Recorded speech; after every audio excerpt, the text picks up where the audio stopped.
104.9 XFM, Ricky Gervais, Steve Merchant, Karl Pilkington's pressing the buttons. Yeah. We're playing some great moments from the last 3 weeks. And some great records, Steve, from the last 2 weeks. That's true enough. Yeah. We're not actually here today. What are you up to today, Rick? It's 8 hours earlier, so this is about 2 o'clock probably. Mm-hmm. So it's about 6 o'clock in the morning. I'm still in bed, mate. I'm asleep in my hotel room. Now, where are you? We're in LA. Los Angeles. Yeah. City of Angels. Rick. Yeah. City of Angels. Yeah, and so that's what we're doing. We're doing stuff like that. That's why we're not here. We're not here next week either. So next week is the best of this week. All right, so here's the first bit. Class. Rock the Casbah. I love the fact you had at least 3 minutes to get that right. I know. Prepare and get that right. I know, but my mouth was full of Maryland cookies. Yeah. You know, last week, this would blow your mind. He came in, do you know what he'd bought? For himself, about 10 penguins. He buys penguins still. I know. All wagon wheels. Oh, I've never liked wagon wheels. You've not been a fan? No, but I was sorry about that. It's The Clash and Rock the Casbah. Talking about records, have I told you that time my brother-in-law, he was moving out of his place, and I think moving in with my sister, and I was about, like, I don't know, 13, and so he was about, 30, and I moved in, and he brought round all his records when he was storage to leave them at our house, right? And he had all these old sort of records, 50s and 60s records, and they put them upstairs, and I was looking through them, and it's just all like Elvis stuff and Beatles stuff, and there was a mate of mine who loved Elvis, okay? And he had loads of chemicals. Yeah, he had loads of chemicals, and I was into chemistry, and he said, let's swap me some chemicals for them. So I sort of nicked about 5 Elvis singles, and I got all these chemicals, and then the guilt just hit me. I just thought, well, he's going to notice that. And one night, I just came downstairs and I confessed to my mum. And she went, all right, well, I won't tell him, but you've got to be good. And it's sort of like I was just really, really good for a year. And then I remember when I was about 18, my brother was talking about it. And he said, did you ever play those records I left for you? Brilliant. He told my mum, he said, these are for Ricky. She just didn't tell me. She was sharp, wasn't she? She used opportunism there. Oh, that's genius. And that was it. That's why I was good. But you've never stolen anything since, have you? No, I don't. Except that spate of shoplifting after that to teach your mum a lesson. yeah. Well, I went round and arson. No, I did. I just couldn't believe it. It was terrible. That's the sort of thing I think we need now, right? We've covered a lot of stuff. What, education? Teaching, yeah. Well, okay, what do you want to know? Don't know. Have you got something? Can you educate us on anything? I've been reading bits. So could we bring back just for one night only, educating Ricky? Oh, I'm excited. Yeah. Do you think it warrants that? I don't know enough about it. Do you know what I mean? About what? It sounds perfect. Play the jingle. Educating Ricky. He's getting smarter. A couple of things happened in the week that I read about. Okay. Keeping up on what's going on and that. Sure. Yeah. One was about that Galileo fella. Okay. Was it about 1636? Was it? I think it might have been earlier. Bad. Go on. Did some stuff with light and that. He did lots of physical experiments, yeah. Is that it then, Carl, is it? He did some stuff with light and that. What did he do with light? What was that? Well, I think he invented the first... Telescope? Telescope. So I think it's a particular lens, though, and he did experiments where he dropped famously two different weighted balls from Pisa, and they hit the ground at the same time, showing that it doesn't matter, the weight doesn't matter, but air resistance does, and stuff like that. I think he probably explained it a bit better than that. Yeah, but I'm talking to Carl. Sure. Did they need to know He's stuff? just thinking about pizza. Yeah. Did they need to know stuff like that back then? What do you mean, did they need to know stuff like that? It's just... There weren't people going around going, I've got to drop these 2 things off the Leaning Tower of Pizza. I just don't know which one's going to land first. Yeah, I need to know. Why do you need to know that? Bring me Galileo. Yeah. It's for a bet. Yeah. No, but if I was knocking about then, I'd be like, stop messing with that. We need a telly. Or, do you know what I mean? I bet he thinks the Flintstones is real. I know. That'd be brilliant. That's what I'd do if I was a caveman. I'd make a telly out of rock. Yeah. And a pelican And a as car a that I cement just mixer. ran along the road with. Yeah, exactly. Yeah, we need a car. Yeah. Well, we haven't really got the internal combustion engine. Can you stick your feet through the bottom? Yeah, just get me a car, for Christ's sake. Anyway, so I learnt that.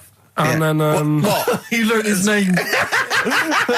Yeah. Other people I learnt the name of this week. Oh, if a chimp could watch telly. Go on, Carl, go on.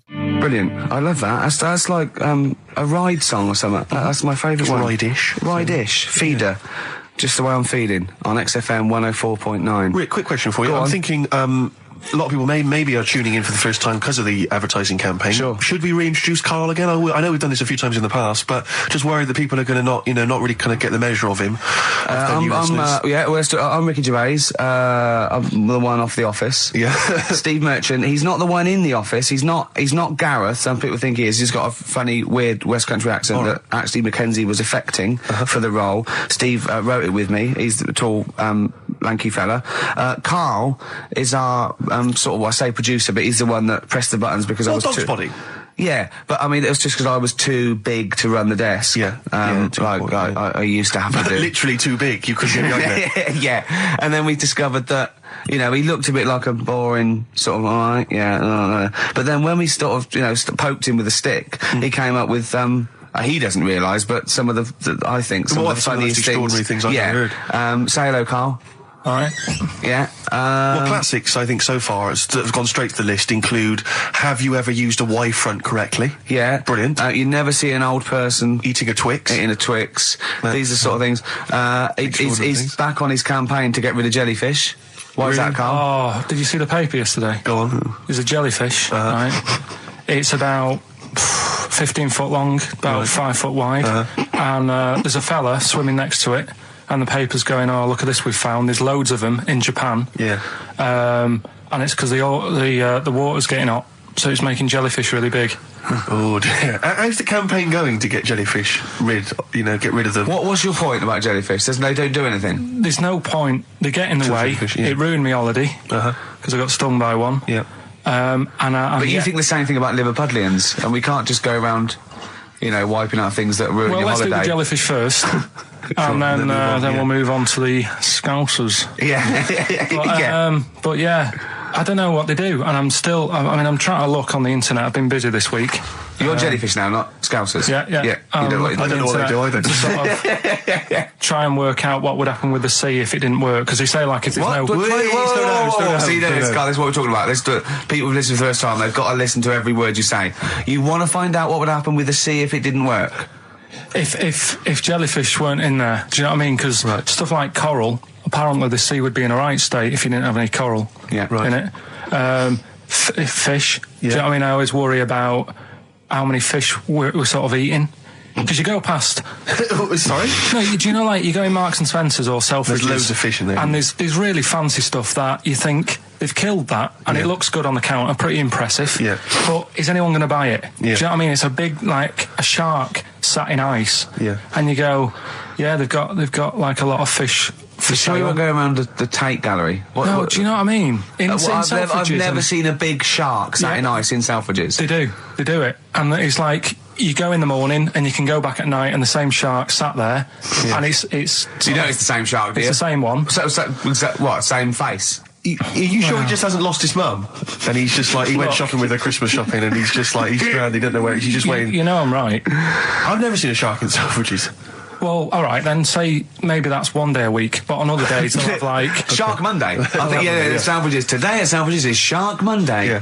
Yeah. No, it's just that... So your point is that there's all these fish not being eaten. Yeah. So and they're being killed. They're taking them out of the sea, no one's eating them. And you're worried, that the sea's going to rise because the more things you take out? Well, we're just going to run out. Because the fish drink it, don't they? And that keeps the water level down. Yeah. No, well, you know what I mean? There's stuff that worries me. You're worried that... Was it you who said that you were worried that... Because, there's sponge in the sea. Yeah. But if they took it all away... No. Is that him? That's a Stephen Wright joke. Is that Stephen Wright? What's the joke? Sponges grow in the sea.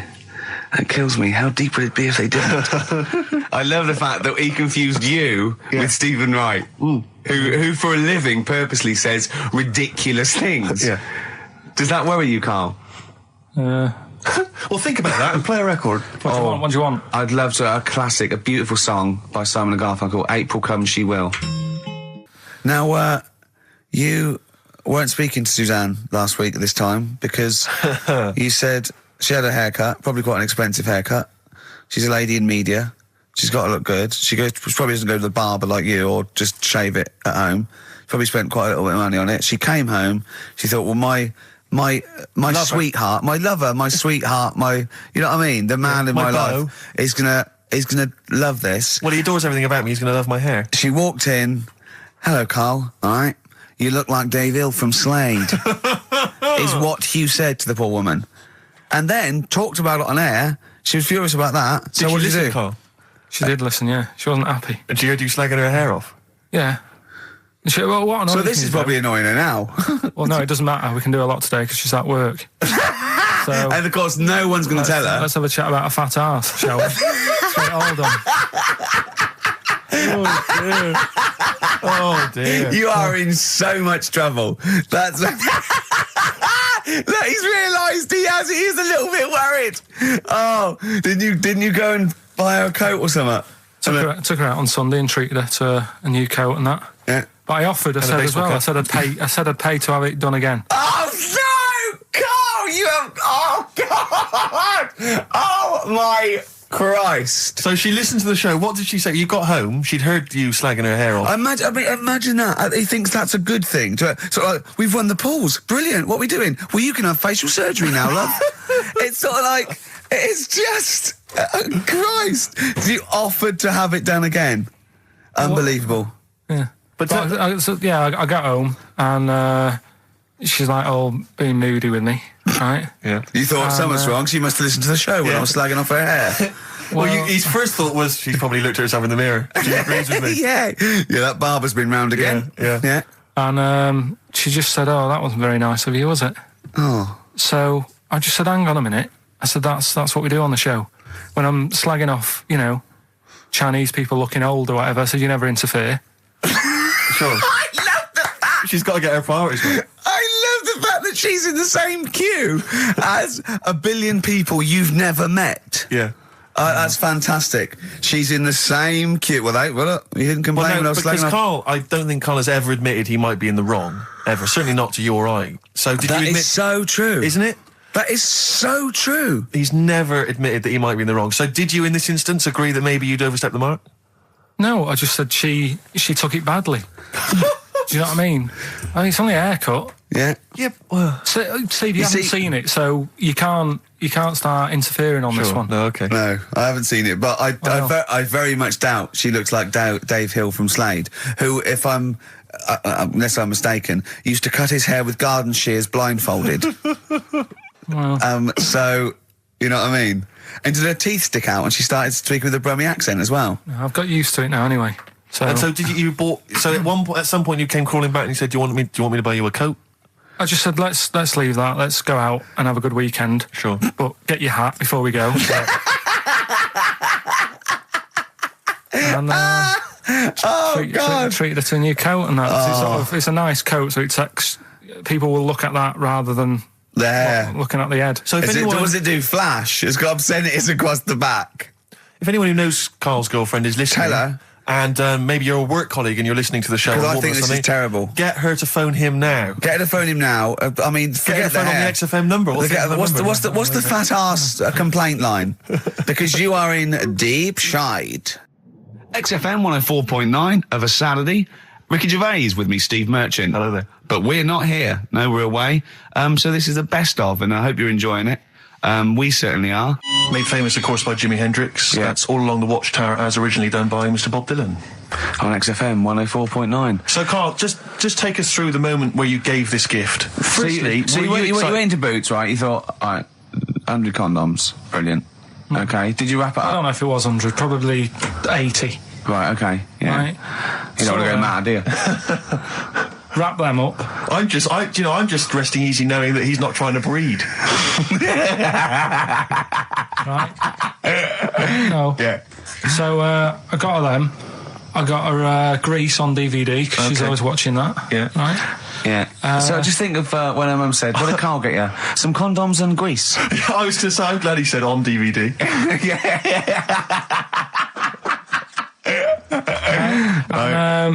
She was surprised anyway, right? Because I bet she was. no, when she got she was thinking like jewellery. no, right? That showed her. That surprised you, hasn't it? All right. So hang on, wait a minute. You thought it was a holiday, didn't you? Yeah. Look at your face. You don't know me at all. So hang on. So did you give these on Christmas Day? Right, what happened is she got in from work that Saturday, right? And I said, look under the tree. Knackered. At least it's Christmas. Yeah. At least I'm going to get a little bit. I said, look, you got some stuff under the tree, right? So did you give her a sugar lump? Right, she was really chuffed with that. But she said she was a bit puzzled because I didn't know we had any wrapping paper, right? So I ended up using wallpaper. You didn't take it off the wall, though. You had No, it was some left over, right? So she said, why have you used wallpaper? I said, well, I didn't have any paper and you were getting in a bit and I wanted you to have a surprise. So she said, can I have a feel of them? I said, no. Presents. She thought, right, I've got the right thing. Yeah. Right. And then Christmas Day, I said, no, don't get carried away. It's nothing really good. You know, we said we weren't going to buy each other much.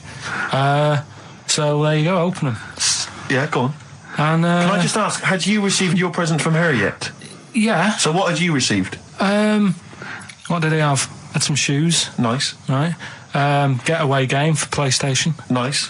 I'm just totting up Just the value of value this. of those, Go on, yeah. And just also think about how much fun and pleasure you get from them. Yeah. Although, of course, condoms, I can see the Well, you see know. the appeal. Well, okay. So yeah. I think But I can. also add to that bit 150 quid for a meal.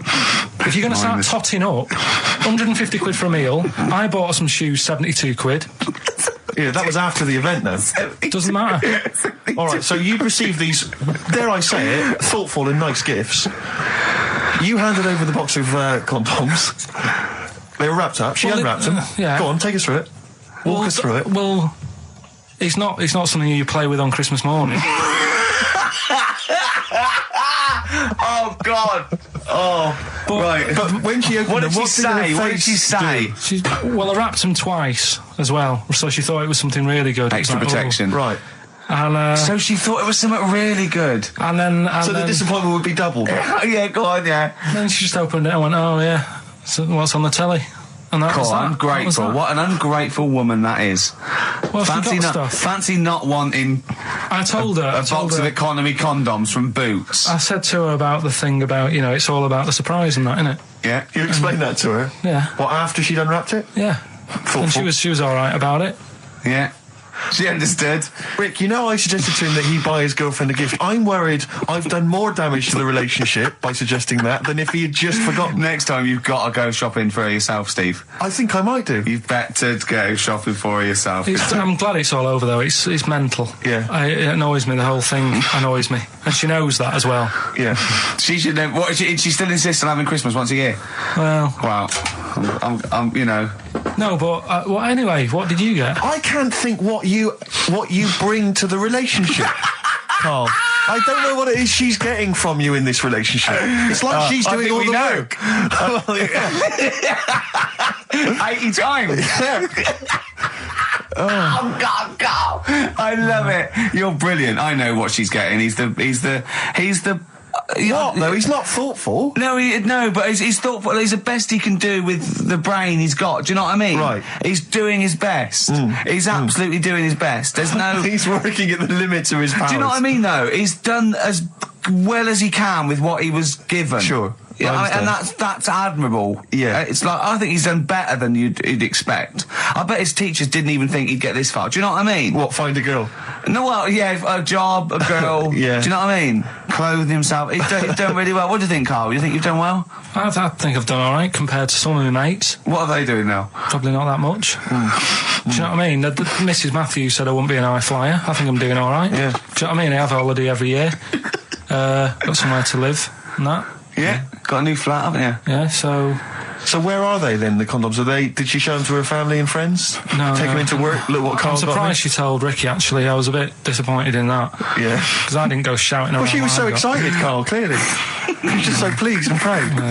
All right. Play a record. We'll come back to it. No, that's it now.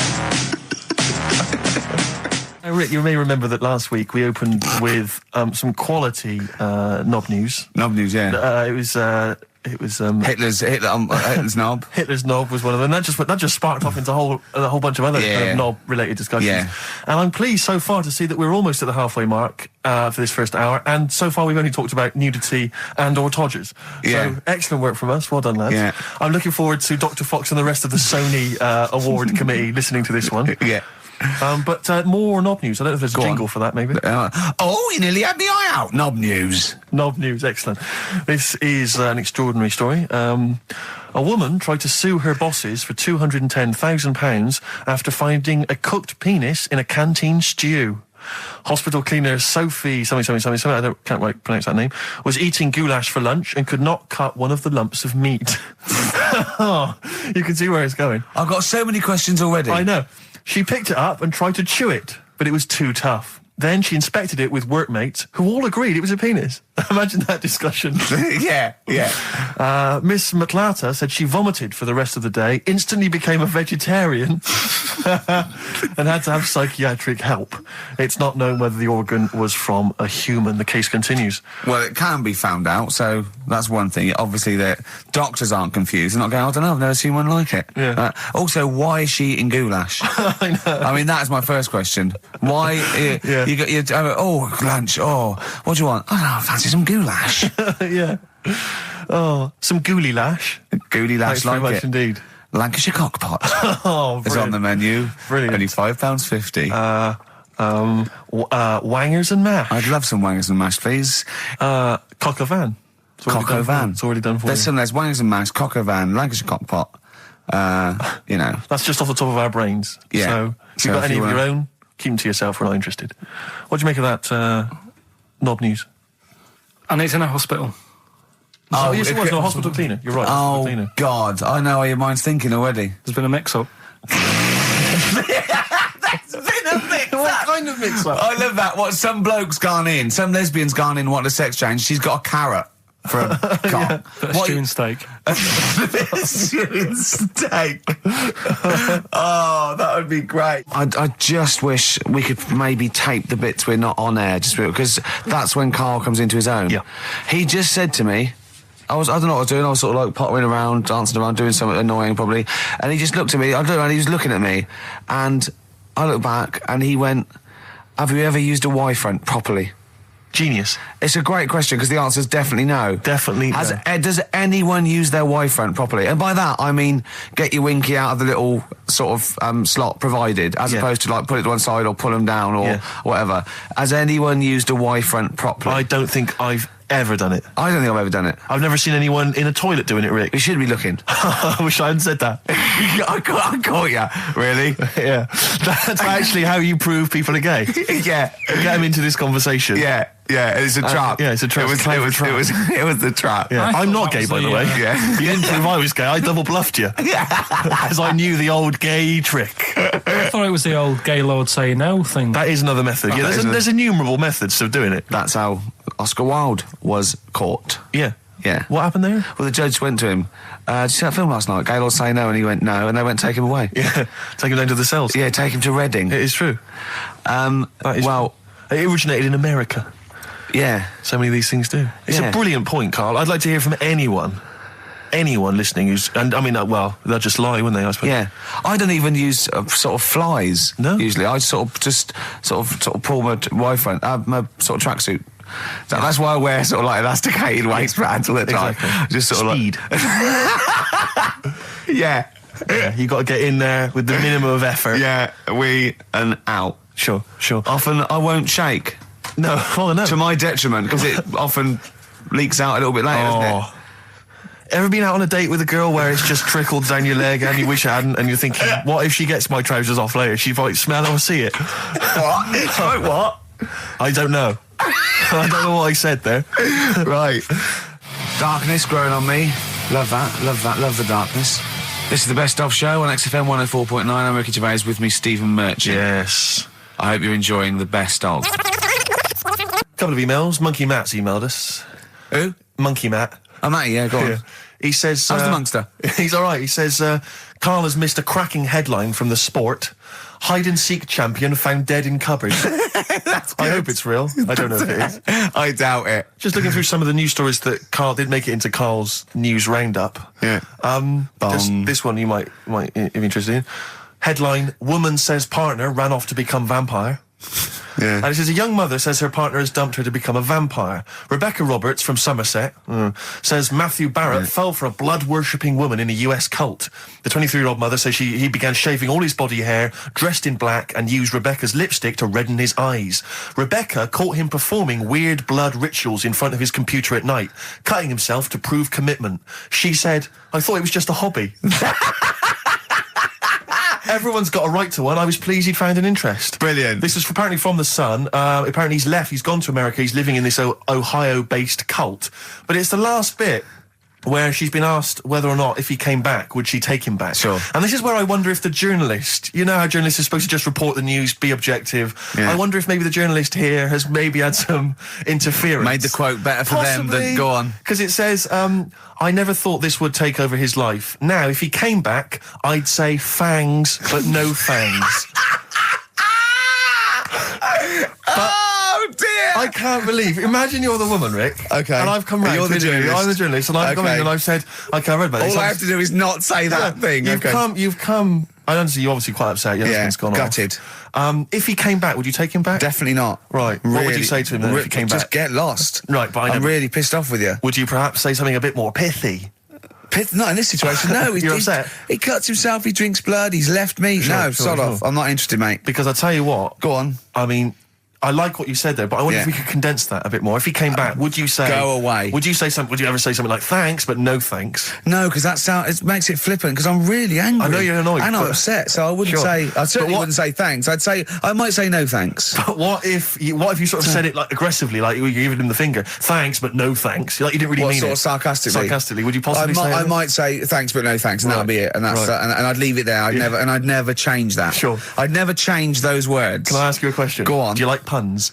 Hate them. Right. I don't like It's Countdown. I don't like QI. I don't like any of those posh Cambridge, Oxford types. I hate puns. If you had to say thanks but no thanks in the form of a pun, what would you maybe say? I wouldn't. I never would. Right. I'd say thanks but no thanks. I would. I mean, I feel embarrassed that I'd even say that because I don't think I would even say thanks but no thanks. Okay. But if I did go that far, I'd leave it there. Sure.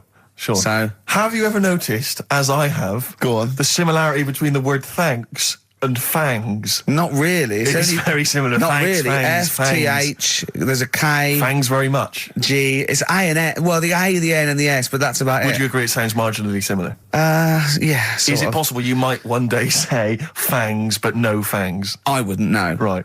I could put that though, could I? But don't say I said it. Right. I mean, yeah. Fangs, but no fangs. Yeah. This is the thing. Just, if you ever read an article in The Sun, The Mirror, anything, do not believe it. Really seriously question and query it, because... If it ends with fangs, no fangs. If it ends with a pun, almost certainly they never said it. The Cure, Love Song, classic on XFM. So that's the crabs that you can download their memories. But what about other animals that are in the sea, in that same sea, eating the stuff? Have they tested them yet? I don't know. I think they just took it on because their biology, something to do with, I presume they could take up minerals and, I don't know why. I don't know. But anyway, next one, it's just on the horizons, a bodybuilder,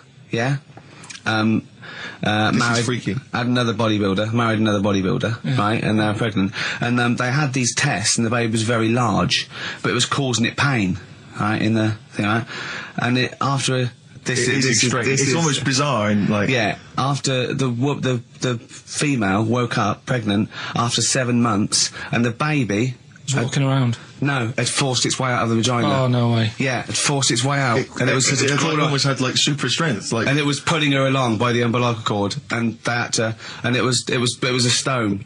Extraordinary. That's freaky. I mean, you're talking about freaky stuff. That's made up. What? It wasn't pulling her along. It was putting. She could feel it. Exactly.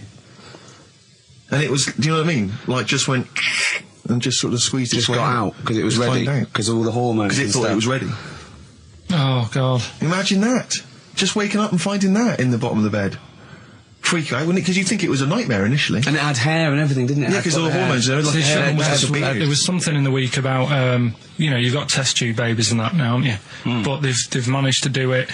I only caught half I the knew story. he'd be more impressed by the crabs than that. He doesn't care if it's human. No, I am. I'm telling you though, that there was something. I only caught half the story because I was busy. But there's something about babies being able to be born without having any people involved. Or something. It's like putting them in an oven or something, and it's like a cake. And after a certain amount of time, it's ready. I think you can buy those in Argos for kids at Christmas. It's my first baby kit. Yeah. There's Play-Doh, I think, that they can buy. Yeah. So what do you think of that then? The baby one. Yeah. I prefer the crab one. Yeah. But the baby thing's pretty horrible. Yeah. So it was bigger than like the average. Both made up. We made those up. Yeah, they're both rubbish. They're both they bullshit. are both rubbish. Despite the fact they're both rubbish. Yeah. They're interesting. We made those up. Both those stupid stories up.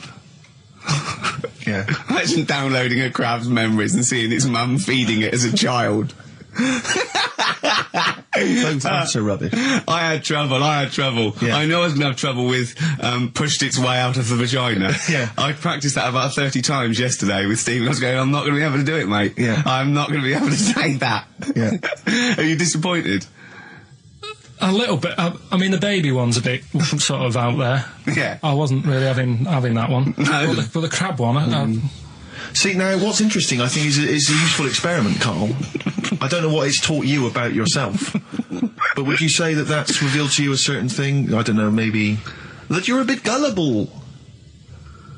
I mean, what I'm saying is maybe you shouldn't accept or swallow hook, line and sinker everything you read on the web. Do you not think maybe a valuable lesson? I feel bad because I said to Steve, he won't be annoyed that we conned him, he'd be annoyed that they're actually not true. You'd love that kind of thing to be true, wouldn't you? it wouldn't surprise me if it did happen one day. Sure. Yeah. So, and then who's laughing? And it's in the break when I said about the crabs, well, I'm keeping them then. Yeah. Yeah. Tell you a job I don't like. What? I wouldn't want to be doing. The woman, there's a little woman who sits in the little snack stall on Finchley Road. Yeah. And I don't know how to describe it really. She is surrounded by snacks. She can't move for snacks. Does it look like American Beauty, but with different... Not dissimilar to that. Yeah. It's a little hut on the station. And it's like, if you go to the seaside, you can put your head through one of those cardboard cutouts and it looks like you're a big fat person or whatever, and you can have your photo taken.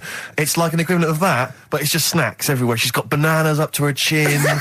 She's got chocolate coming down to her eyes, crisps either side of her. She can't move. She can't do 360 degrees. She's like packed in there. I don't know how she gets in there. I think they put her in there first, and they pour in the bananas. Yeah. And then they go pour in the nuts. She has 2 hours of makeup before they open, dressing her in there. Because I'll ask for something from the fridge, and she cannot turn her head to see. She has to go by feel alone, just to feel the fridge and get stuff out and pass it. And often I'll say, that's not what I wanted, but she can't. You've got to let her off. It's extraordinary. Dear. But there's no music playing. Does she have nothing. to sell her way out of it? Exactly. If it's a slow day, she's stuck there till the next day. Yeah, it's like a world-breaking attempt. Yeah. Carl, what job wouldn't you want to do? Well, any job. You're a lazy... You're joking, aren't you? I've done loads of stuff. I'm quite happy now doing what I'm doing. Yeah? You look happy. Trying to think. You sound happy. Yeah, I mean, calm down. You on drugs? I'm all right. Are you on E? Before England have won and that. I'm happy for them. Yeah, go on. Happy for them. I'm happy in that. Yeah. What do you mean happy for them? We are England. Happy for us. Yeah. I mean, we didn't play. I did very little towards it. No. It was mainly Johnny Wilkinson. Yeah, I barely contributed. Switching on the TV was about as much as I did. Exactly. And shouting, "Come on!" Yeah. Talking about jobs and that, though, I was reading the other day about rubbish jobs that people have had and stuff. I haven't got time when I'm at work, man. I just get on with it. I'm not squiddly diddly. Fingers in pies, different jobs. Go on. Do you know Ivor the Terrible? Ivan. His Russian. Yeah, that was the Welsh fella. It was bloody awful, but not as bad as his Russian cousin, Ivan. Yeah. Go on. He had a fella doing some work for him.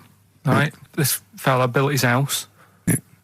After it was done, right, the terrible fella was like, fella Ivan. He was going, "Oh, it's brilliant. You've done a good job there. Yeah. I don't want you to build another one like that." Took his eyes out. Just stopped him making an house like that. One?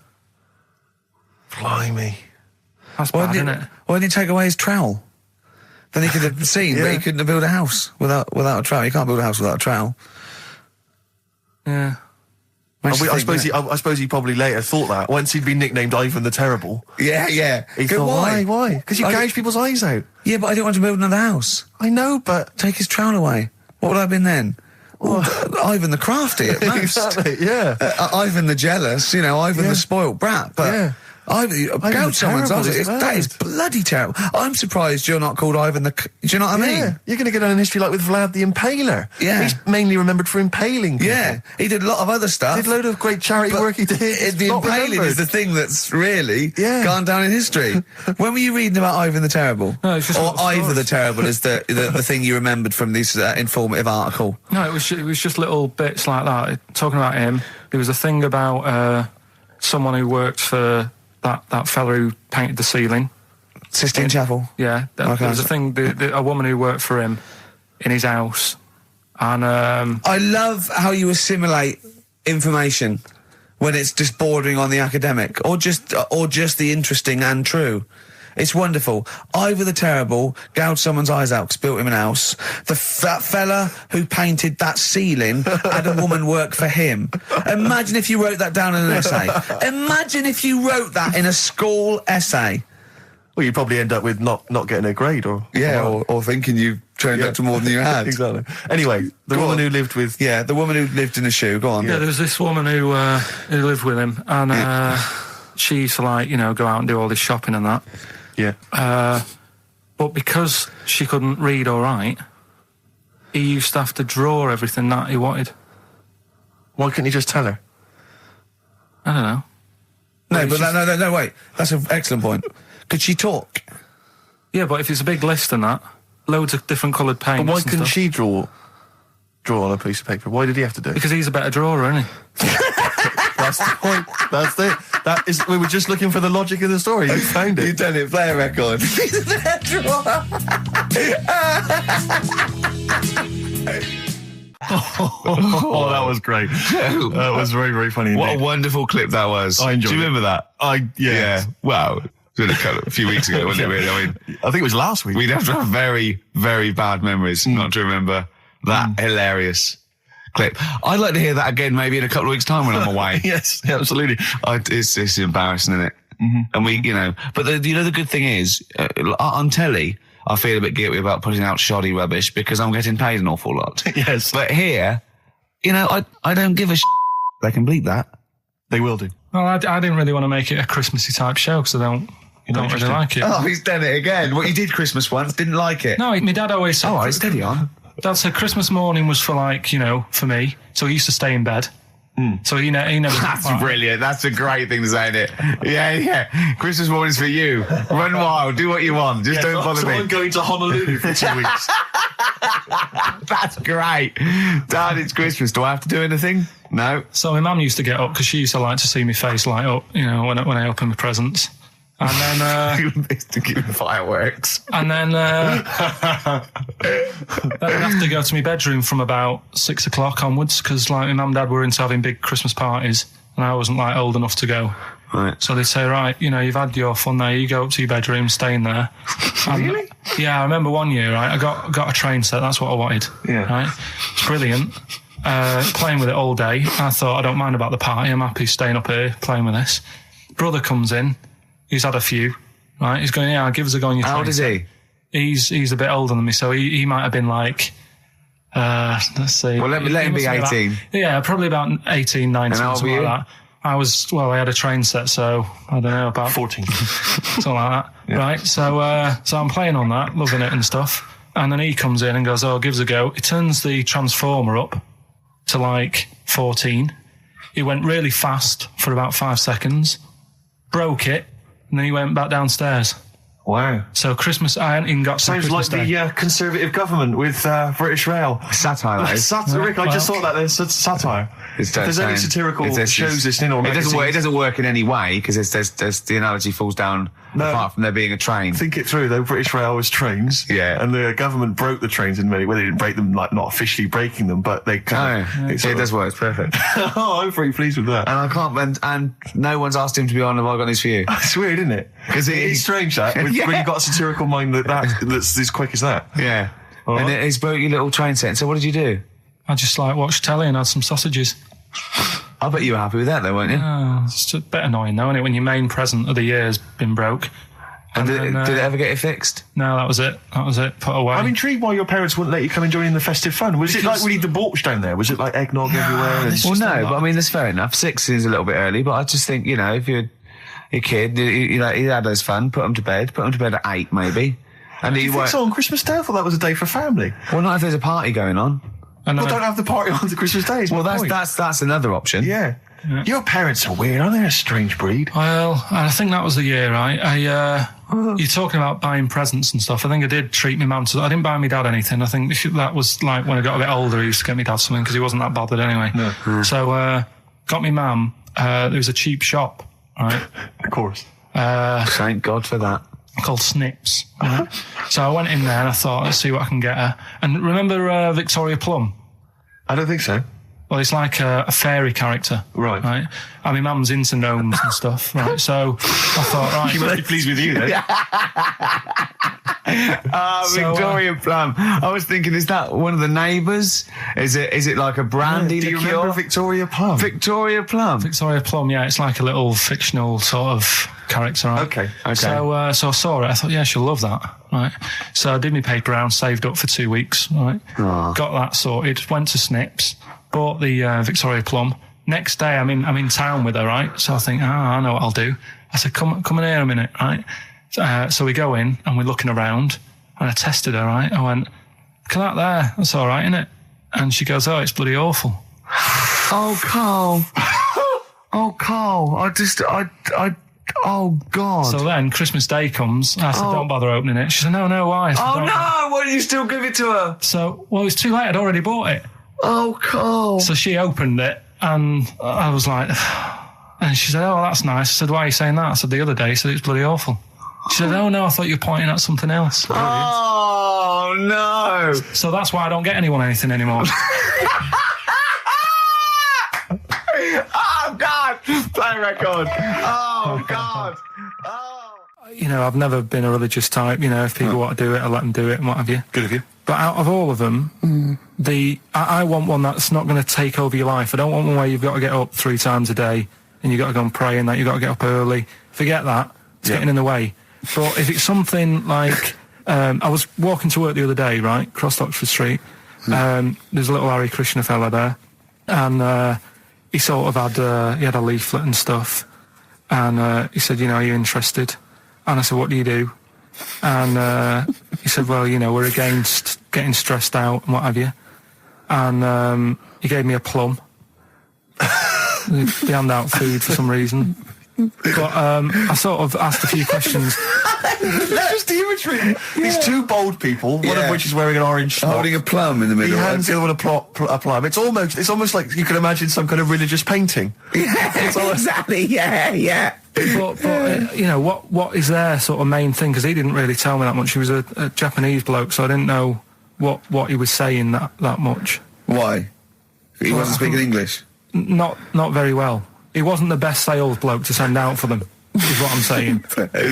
Yeah. But what's that? Are they? You're saying they're nothing like? Well, I believe Hare Krishna is a kind of as an offshoot of a sort of Buddhist faith. It is. I think they are Buddhist, aren't they? Yeah, and obviously their kind of trademark, as it were, is that they have to say. I believe they have to say Hare Krishna in a certain rhythm, in a certain order, a certain amount of times per day. That's why you see them walking down the street saying Hare Krishna, because it's actually a sort of religious chant which they're obliged to do. So you see, even if you go into the Hare Krishna faith, you may find yourself, you know, in Tesco or whatever, forced to say Hare Krishna, Hare Krishna. Perhaps out loud, not just thinking it. Yeah, no, out loud. You can put it on an iPod and you could put that on an iPod. No, it doesn't count. No, I think you have to actually say it. So I guess that kind of eats into your social life a little bit. And there's the wearing orange as well. Particularly frustrating, I imagine, if you're in a cinema or a library. A little bit awkward there, you know, midway through. Or Star you Wars, live next door to a bloke called Hare Krishna, who constantly thinks you're calling him. Yeah, that probably. Yeah, so that's in this. I mean, I don't think we've quite done the Hare Krishna faith its full service there, but so interesting to you. I mean, you got handed a plum. You've been treated well by them. Yeah, well, but he couldn't tell. I just wanted to know how much time it would take up. What are the benefits? You know, what can you do? What can Well, you I think do? the benefits are they probably don't get stressed out. They've probably got that sort of that zen, that chi-ness about them, where they try and interact and quite meditative. Yeah. Yeah. I've got some nice trainers as well, don't they, with their orange. What are you looking for then in a faith, Karl? You say what are the benefits? I mean, obviously Catholicism, you get the communion wine and bread, so... Yeah, but I can afford that. Right. Probably, just, I like the Crusaders. I was forced into joining that as a kid, because a mate sort of joined it, and he sort of said he'd join, and I sort of swore at him. I said, I'm not doing that. Right. Yeah. He said, right, if you don't come with me, I'll tell your mum that you just swore. So I was like, oh. So I went. So I went along, and I used to just go on the Friday when they played, Sabutio and stuff. And then I went on one Sunday, and it was totally different. There was no Sabutio. There was no sort of table tennis. The thing where you hold a thing and knock things over. Skittles. There was all that on a Friday. Went on the Sunday. It was rubbish. He said, right, sit down in this room. They gave me a Bible. Thought, this looks too heavy, this is too big, I'm not interested in this book. And I never went again. I used to hide on a Sunday when they came round. And that's been the only sort of... why did it suddenly turn out to have to hide on a Sunday when they're coming round? Because they wouldn't leave. They wouldn't leave. Who was it? Were they adults? It was well, he seemed like an adult to me at the time, but he was probably about 27. Well, that is an adult. Yeah, but do you know what I mean? He seemed a lot older when I was a kid. Yeah. And he came knocking and that, and he used to say to me, Mum, I'll just tell him I'm ill or something. And he used to hang around to see if I'd eventually come out to play and that. And if I did, I think they would have grabbed me and took me there. I love the idea that for you, religion has to bring with it some kind of gift. It's like, join our faith and you get an alarm clock radio. It's like something like I think religion does bring a gift. Usually, it's the gift of the Lord. Well, the gift of everlasting life, isn't it? And that's the problem with it, A lot of people believe in it because they think... But for Karl, his feeling is like, that should be a given. That's safe. I'm definitely going home with eternal life. But what else can I have? Is there an iPod? You have to have a religion, because obviously I don't have a religion, I don't miss it, and I wouldn't want one. I'm an atheist. And that's out of belief, that's out of logic. And we don't get into the politics or the morality of it. Why do you feel you need a religion? Why don't you just get a hobby? Well, I didn't want one. I don't want one. I just was saying that, if I was to get one, which one would I go for? Is what I'm saying. I'd like to see you perhaps as a Jew. I think Judaism would suit you well, I think. What are the hours like for that? Tough. Can be tricky. That's what I mean. I don't want anything that's, And they have a day where they don't eat and stuff. I couldn't be doing that. So then they have days when they eat too much? Yeah, but what happens if I'm not that hungry that day? Like I say, I don't like change. No. I like my Cheerios in the morning. I don't...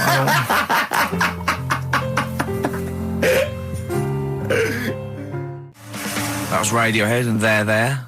We're Not Here, all right? Pre-recorded. Coming up is one of Karl's little things. Enjoy it. Anyway, Karl, look, you almost let it slip then as you were talking about your filling out that application form. There's some big news that everyone needs to know, which we were stunned by in the week, although the more we sort of talk to you, the more it starts to fall into place. Yeah. But Karl, what's the story? That I haven't got me exam results from the GCSEs. He never turned up to get his exam results. I was working. And so, how many did you take in the end? Because you weren't even sure about that, were you? You think you took maths and English, don't you? Yeah. And you think you've handed in the artwork for art, don't you? Now, art was continual assessment, wasn't it? Coursework. And what was that you made? I made a man sort of putting his arms into a car. You made a model of a man putting his arms into a car. What was this? So that one's passed. Was that, this is a homage to break-ins in Manchester? Was this? What was this? Oh look, he does what he sees. Yeah. So you've got that. That's safe. You definitely got that one. So you've taken art, you've taken English and maths, you think? So this is what we're going to do, listeners. We're going to try and find out his exam results for him and tell him next week. Live on air. We're going to call his school, we're going to try and track him down, and we are going to have a little envelope, and we are going to give Karl, at the age of 29, his O-level results. GCSEs, yeah. Now, Karl, so you took maths, yeah. You think you took English, do you remember turning up to do those? Do you remember sitting in the room filling in the forms? Yeah. Okay, and how did you feel you did? I don't think I did well. You don't think you did well? Did you revise? No. Why didn't you revise? Because I don't really believe in it. Okay. Well, it's just that if you don't know it, then you don't know it. You shouldn't have to start looking at a book. If I went to like the hospital, Yeah. and the doctor said, "Oh, you need your appendix out," but hang on a minute, I've just got to read up on it. Yeah. That isn't good enough. Okay. He should know, and that's the way I feel about it. To be fair, though, He did do the revision beforehand. yeah, they don't usually pass on, like, maybe, like, when they're in practice. Yeah, 7 information they years down took the in by line. osmosis. Yeah, yeah, and bloke comes in and goes, "Can I just see what you did with that?" And I goes, "You've passed." Yeah. Phew. That's a good one. Yeah. Good job I watched Casualty. But I was in the cinema, it's not long ago, and I went to see that, I think I was off to see that film, Crouching Tiger, Hidden Dragon, or whatever it's called. You know, Well, they could be on the phone for that, because there's subtitles. So it's not going to ruin it, is it? Yeah, it wasn't her. I was sat next to another woman. She was crunching, a big fat woman. No, but he's got a good point there. Loads of people could be on the phone in there, and it wouldn't sort of niggle you. Fine. Well, at least we've cleared that one Imagine up. if that was true. No, because, well, it's like when you go on the tube and read a paper. There's loads of noise, but you can still concentrate, can't you? He's got you. Do you know what That's I mean? such a great point, isn't it? Right, yeah, because it's so easy to lose yourself in that magic realism world, you know, with all the sound effects and music and surging, exciting noise, and there's a woman clattering on going, "Yeah, well, I'll probably meet you later, Stan. Should we get some Diamond White in and around by the park?" Yeah. Switch off. I do it. Yeah, but we know what you're like, Carl. Yeah, you can switch off, Carl. It's like you can turn your ears off. That's the skill Well, you it's have. not the ears, it's the behind the ears. Yeah. It's the process between the ears and the brain that you can Exactly. switch off. So you can still hear all these things like a cat. But I was in the there's this woman sat next to me, she was a big fat one, she was crunching on some popcorn. Again, that's a crime. Why they're selling popcorn in cinemas? I don't understand why She the needs to noisiest... eat regularly, she's Why fat. why the noisiest food in a cinema? Yeah. I don't understand why that's come about. Yeah. Really makes me angry. Yeah. Exactly right. This- Smoothies. We want smoothies without straws. Exactly. The trailer for that film AI, Artificial Intelligence, came on. Do you remember that? And the tagline was, "David is 11 years old. He weighs 60 pounds. He's 4'6" tall. He has brown hair. His love is real, but he is not." Oh, yeah. And she just went, "How old was he again?" To her boyfriend. Right? Just ruined everything. War film trailer comes on for some Pearl Harbor or something. She goes, "Yeah, I don't fancy that. Just announcing this, don't fancy that. Too many war films." So then the trailer, then the opening credit comes on for Crouching Tiger. And before that, you know that thing that comes up that says it's signed by the BBFC and it has the kind of certificate and everything, and that certificate to say what age you have to be to see it. That came up, and it said Crouching Tiger, Hidden Dragon, in brackets subtitles. She went, "It's not subtitled, is it?" I thought this was the most famous foreign film for years. It won Oscars. It was a huge film. Everyone knew it was foreign. She goes, it went, and so the credits begin. It says Crouching Tiger, Hidden Dragon. She went, "Stupid name for a film." What? She just She wanted paid to see it. She was with her boyfriend. So then it starts, right? And obviously it's in Japanese or Mandarin or something. She's like, yeah, and they're all talking in Japanese. Japanese or Mandarin. Whatever it is. So they're speaking in this, Japanese language, Oriental language. And she's going, "Don't they sound stupid? Don't they sound stupid?" She was going, and then the subtitles come up, and it's quite a weird kind of strange language they're talking. And she was going, "Can't make the subtitles out either. It's both gobbledygook." Just wittering on every step I of the totally agree with film. you. I totally agree with you. But what I like in your telling of it, I know you start getting quite I'm emotional. genuinely livid. But she went Mandarin or Japanese, some Oriental language. And Well, I don't know what it was. It's a strange language. It's a strange language. Well, anyway. Oh, dear. So then I moved. I climbed over several seats, made a big huff of, make a big show of moving. Yeah. Sat next to a guy on the phone, just chatting on the phone. Oh, I'd have gone mental at that. So now I hate that film. I didn't enjoy it. I don't like seeing it. I don't want to even think of it. The subtitles, isn't it? Well, rubbish. That's why I get videos. Yeah, I should have thought that through, Carl. You're absolutely right. Lamb chop. Yeah, let's play Lamb Chop. This is brilliant. This is from this CD that came out recently with Uncut magazine. Occasionally they put out some quite interesting free CDs. And this was one that had various covers of Rolling Stones songs. And a lot of them were, quite shoddy, but this was a brilliant, specially done, I think, for the CD. It's Lamb Chop doing a version of quite an obscure Rolling Stones song called Backstreet Girl. It's just beautiful. Let's hear it. Rick, I sometimes get off at the Tube at Tottenham Court Road if I want to look at the record shops before I come into XFM, and I always cut through Chinatown. Oh, yeah. And every time I come through Chinatown, the same thought always strikes me. I always feel like I want to just gather all the little locals, all the little Chinese fellas, just gather them round and just go, guys, in what way is this a town? it's not, is This it? is not. At best, what you've got here is a novelty street. Yeah, Gerrard Street is not a town, No, mate. it's not a town. You've had this Just for like because you put a 100 little years. It's not pagoda. expanding. Yeah, yeah. You can't just call it Chinatown and claim it's a town. If I was them though, and you do that, I go, what are you talking about? It is a town. It is a town. It's What- our what town. way? It is a town. It's our town. We got all lots of stuff. Where's your church? Where's your mayor? We needed. We got a betting shop. Not enough. It is. See, all you've got here is restaurants. No, that does not a town make. no. Got a little supermarket with snacks. What does it sell? Snacks. Specifically, I would imagine crackers. Yeah, yeah. Do you want to buy a dragon?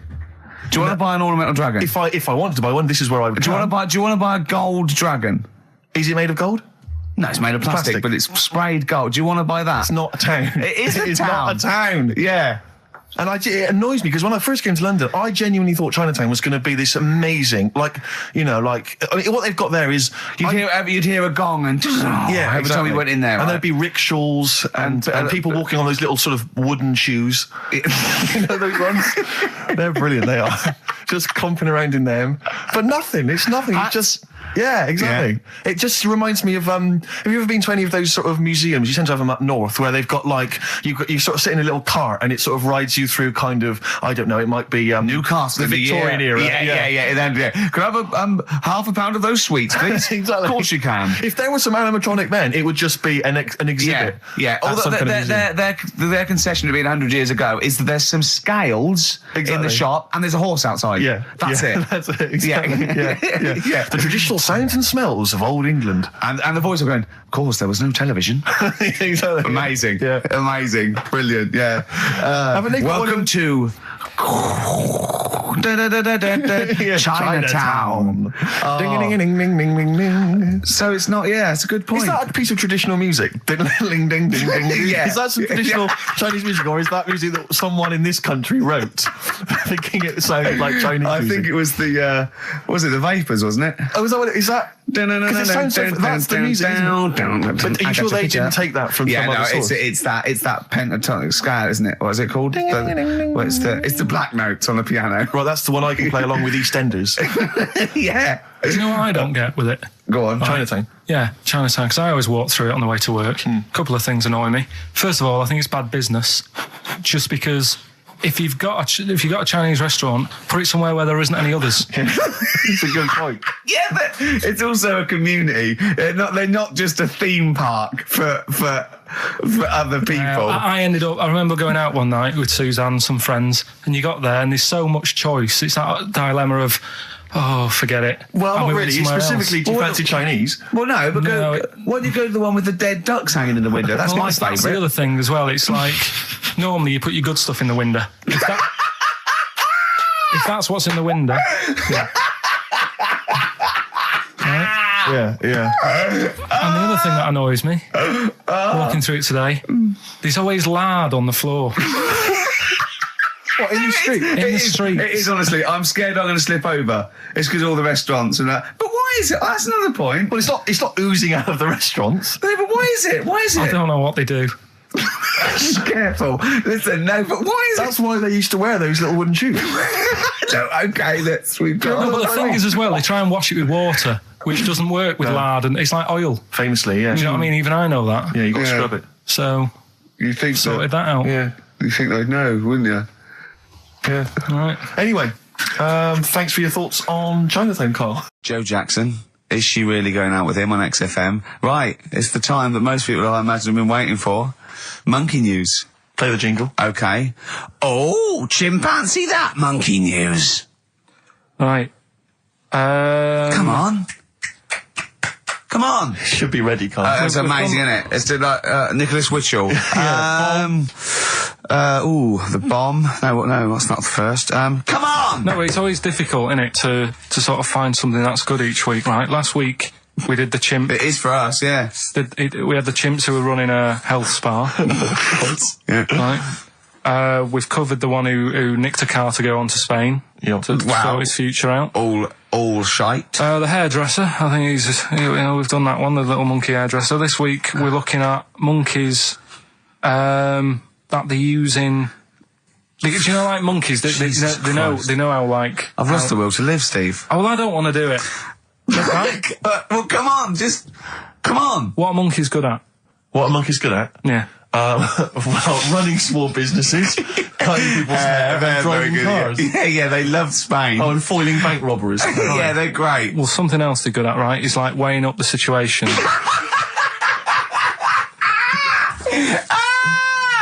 Oh, God! If you stick them in a field with loads of like obstacles on it, right, they're good at sort of, I can get over that, and I climb over that, I'll swing from there to there, that sort of thing, right? Okay. So the people in charge of somewhere, I've thought... somewhere! Come on. I've thought we can use that skill, right? And what they've done is they've got a load of little monkeys, right? They've given them an IQ test. Yeah. And the ones that score above 80, right? Get to produce this show next week. Join the army. Right. How do they join the army and what do they do? They just, what they do is they set little obstacle courses up for them. They do that. They do a cross-country run. They do, the cross-country IQ test. run? Yeah. Okay. And then once they've done all that, they make them a little uniform, made to measure little uniform. Slightly longer arms, shorter legs than usual, yeah. Yeah. And, basically then they taught how to use a gun and that sort of thing. Yeah, of course they are. You're talking rubbish again. This came through literally, pretty late on, so... So you've not had a chance to corroborate all the facts, as usual? Just have a look. Right. It's the bit I'm looking for is, well, A, why they're doing it. Why are they doing it? Yeah. Why do we need monkeys in the army? And secondly, why are we giving them guns? I'll just check to see if any of that... I love that we only let gays in recently. Yeah. Talk amongst yourselves. Yeah. Just have a look. I can't read it. There's too much pressure. But it's rubbish. But it's rubbish. They don't get it. It's the way that there are things there are animal cores, right? There are horses, there are dolphins, sea lions. There are lots and lots of animals in the army, but they don't have to pass an obstacle test as such, and they're not taught to fire guns. We'll You see. straight away assumed that there's going to be loads of squads of men and then just one little monkey in the middle. Like, he came second on the test. He's in, boys. What do you think, Steve? You've read it? Well, as ever, Carl, this is an arbitrary email sent by one of our listeners. You know what Ricky and I think of them. and so we're not really basing this on hard evidence. We're basing it on the ramblings of one of our listeners. Rubbish. Once again, lazy, rubbish, uncorroborated, nonsense. The stupid test that you got wrong. Rick, that sounds like monkey news to me. I wanted to play those adverts for you on XFM 104.9. Well, that's about it. We've had some tears and laughter. I mean, the only real thing that we learned from today's show that's corroborated and is absolutely true is that, remember, Mancunians take off more sick days than any other area, 11 days per year, compared to sort of like 8 Liverpool. And from that we extrapolate, do not trust Mancunians. Well, I'm not saying that. I think that's a bit harsh. I'm saying, make sure you get in writing that they're not going to have more than sort of like the average number of days off per year. Yeah. Or if they start taking loads off, fire them. Yeah, do you know what I mean? All right, Carl, we've had a good day? We're going to end with a beautiful song, aren't we? Just to show we're all still friends. To Jimmy Webb and his version of Galveston. See you next week, I guess. Bye. Placebo in this picture on XFM 104.9. 8 minutes to go. Let's make it a good 8 minutes, and then we can all chill out. Yeah? Enjoy the rest of the weekend. Play the jingle. Chimpanzee that monkey news. Excellent. A particularly aggressive jingle this week. Wow. Yeah, looking forward to this monkey news. Carl. Right. Come on. So, what's her name? What? We've done... Sorry, what? Brilliant. We've done a lot of monkeys who, got involved in crime and stuff. Yeah. Right? We had, the one on the train station, nicking a bag. Yeah. We had the one who went into a bank. Who cares? Went into a bank. And walked out with the money and stuff. Yes. Right? Didn't happen either. Next. But the thing is, you never sort of found out what happened to them. If they sort of got worse, got more involved into crime this and monkey stuff. news update. That would be amazing. Brilliant. What they found out in India is, Yeah. they've got a prison. It's just for monkeys. You mean wild animals? You mean a zoo? Yeah, a zoo or a kennel or something where it's been gone mental or something. No, it's a prison. Yeah, prison. Does it have fraud cases? It's mainly sort of animals that are attacked things. Mainly violence, I bet. That's my that and theft. Say it again. Stuff. Theft. Say it again. Theft. Say it again. Robbing. No, let's go back to that word. We're going to keep doing it. We've got 6 minutes. You're going to say the word right before you go to Hastings. Well, do you say it? No, well, you no, say then you know how to say it. Well, all right, Robin. Caught Robin. Say it again, though. So Who's Robin? Who's Robin? So, they've got this prison, right? This is extraordinary. Say it again. No, you're not going to say it? Oh, go on then. So they got a prison for them, right? And, there's 11 of them in there, 11 monkeys. Right. That are in there for life. Because that's... I think there's one just got out on parole, right? No time off for But there's 11. I'll give you the bit of paper because I thought this was... Weird. You thought it was a bit weird. Now, Carl, what are they in there for then? Because, I mean, they're in there for life, so I'm assuming it's murder, is it? Premeditated murder? They're not crime bosses, are they? They're not... Are they the prostitution and gambling? Are you sure they're not just the pawns and the head sort of like orangutans up a tree going, remember, you don't know me. You're on your own. If I go down, you're all coming with me. You take some of your gorillas down there and sort him out. Oh, the great banana robbery. It's not. I wonder if they get them.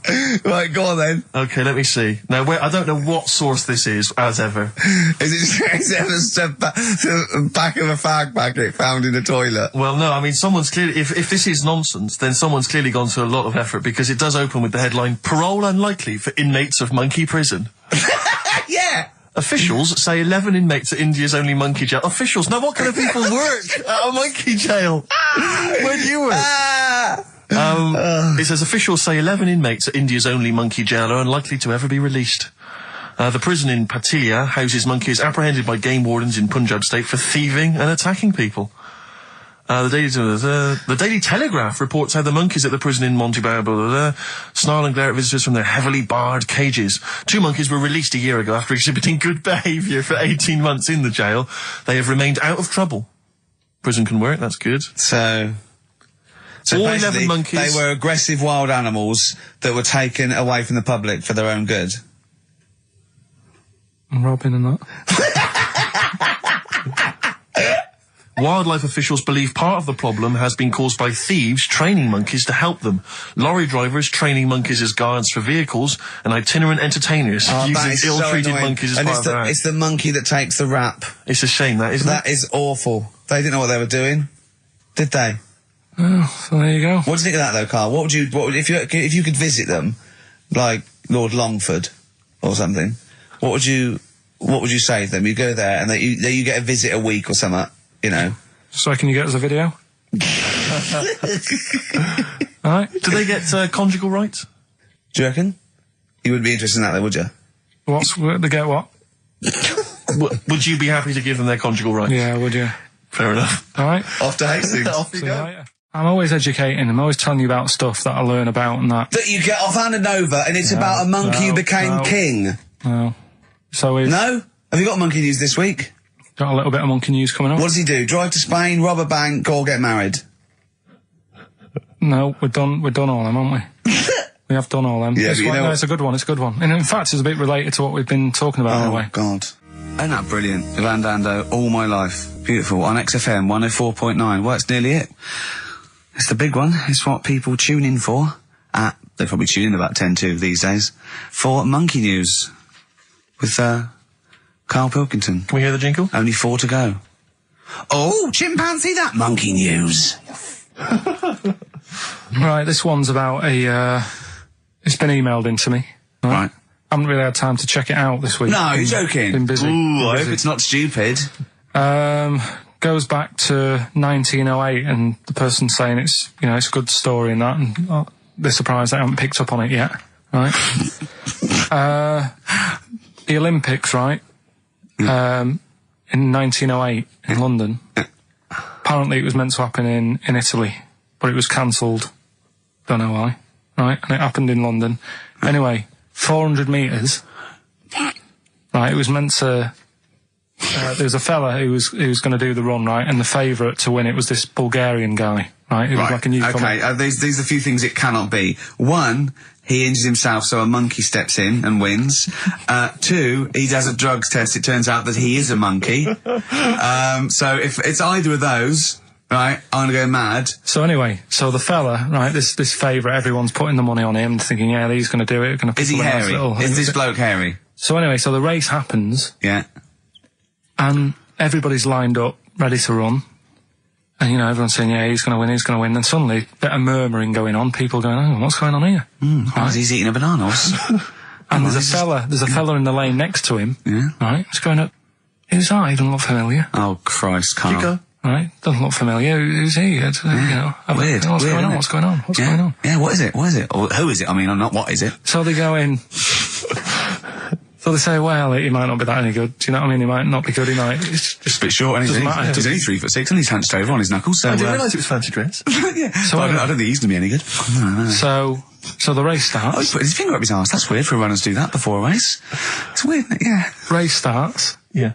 The fella that no one recognises wins it. People go, what's gone on here? Yeah, sure. Do you know what I mean? We had our money on the favourite. What's gone on? Who is this guy? Yeah. Anyway, he stood up there, right? He's looking well happy. Yeah. He's lifting the trophy and everything. Right. Long arms. That trophy's higher than... So anyway... He's only 3 foot, but the trophy's 9 foot in the air with those long arms. I'm suspicious. Go on. They had the picture in the paper the next day. Sure. And everyone's going, yeah, he was fast and everything, but... quite hairy for a run. Oh, I'll tell you Come what. on. Quite hairy for a run. Because normally they shave themselves, don't they, to make them faster. And No. that. How did he manage it? It's really hairy and that. So anyway, he wins the stuff. He walks away with a cup. The people who are in charge of the running, or like the Olympic Committee, look further into it. Turns out it was a chimp. Right, keep talking. No, don't keep talking. Why encourage him? Shut up. This is monkey news. If you can't handle the news... It's news from 1909 and I haven't heard about a chimp winning the Olympics. Be quiet. What happened there then? 400 metres, right? Now the thing is... talk shit. The annoying thing was, Ricky. it took so long for the Olympic Committee, right, to find out that it was a monkey.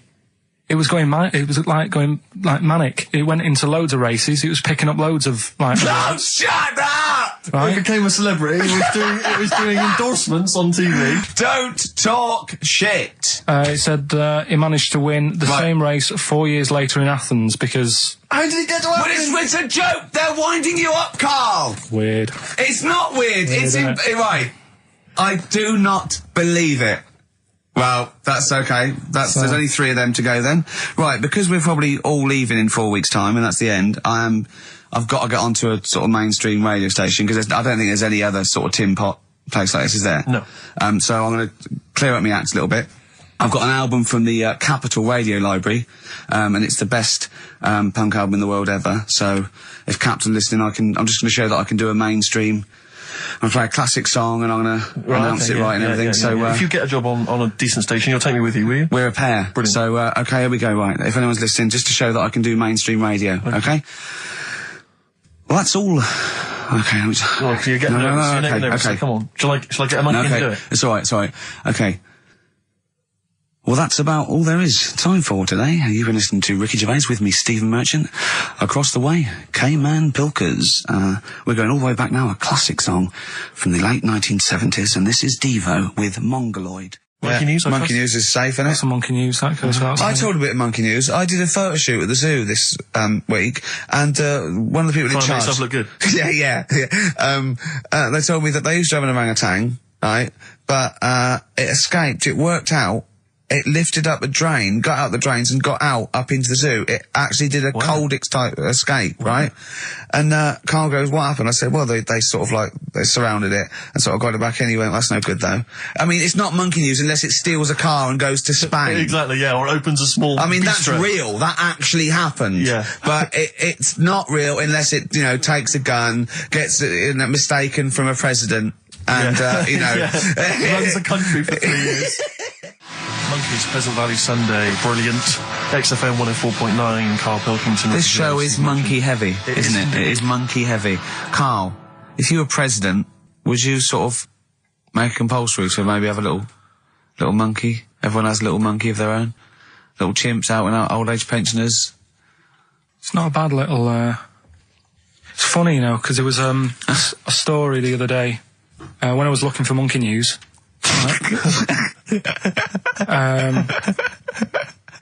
There's a story about a couple who couldn't have any kids, right? There's something wrong with them, but they really wanted a kid.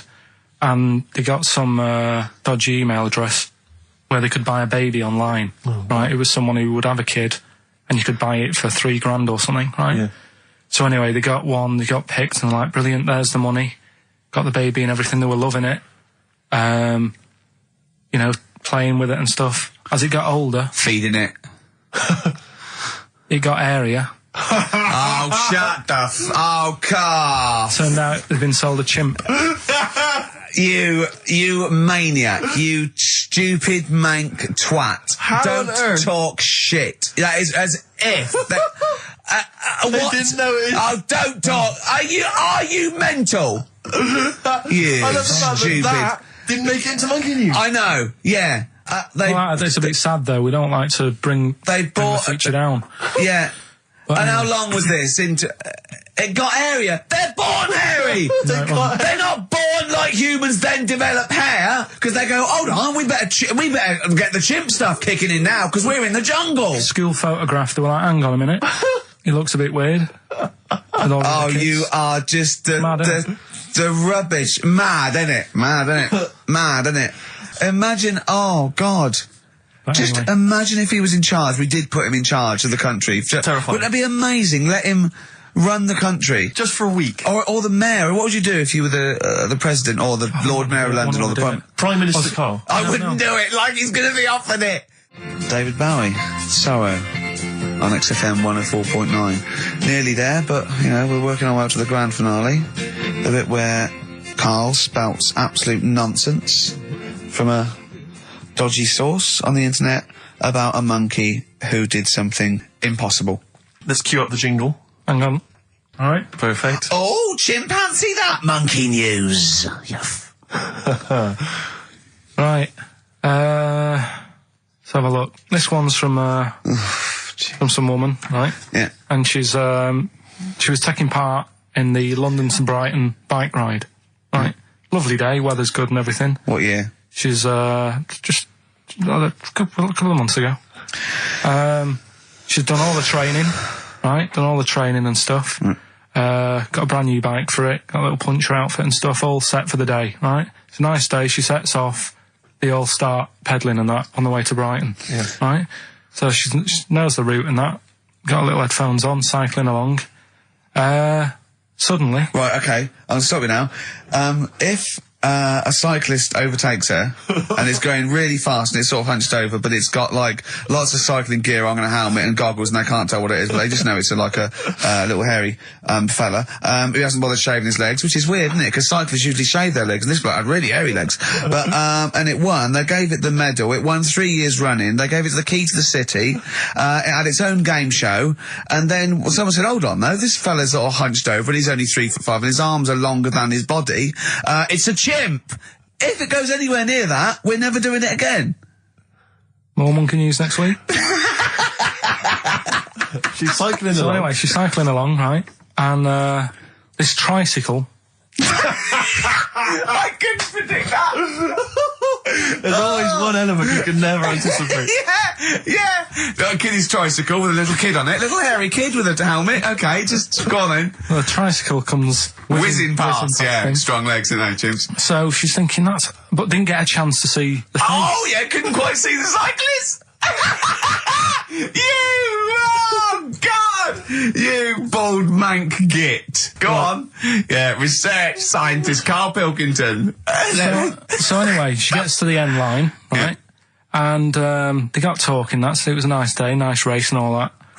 So did you see a little thing on a tricycle? Thing? Well, a person, surely, just a human. Did you see that? No. Did you see that bloke on the tricycle? So anyway, turns out... Tricycle. Yeah! Well, what did you say thing? Well, no, wasn't that suspicious? I mean, what did you say? Did you see that fellow on a tricycle?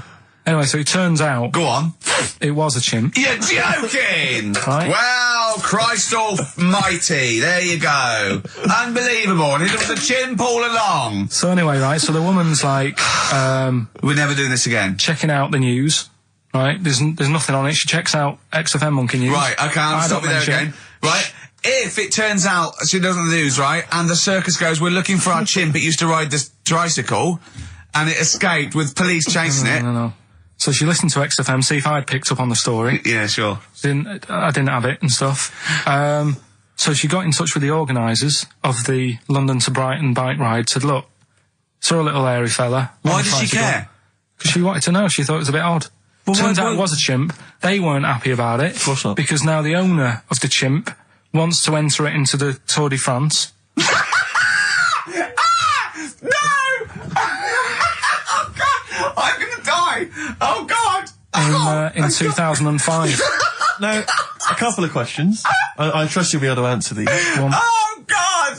Steve, help me out. How did it get hold of the tricycle? I don't know. Okay. Okay, no, that's fine. That's not an important point. Look, that's important. What's the matter with you, Steve? He doesn't know that. How did it know to...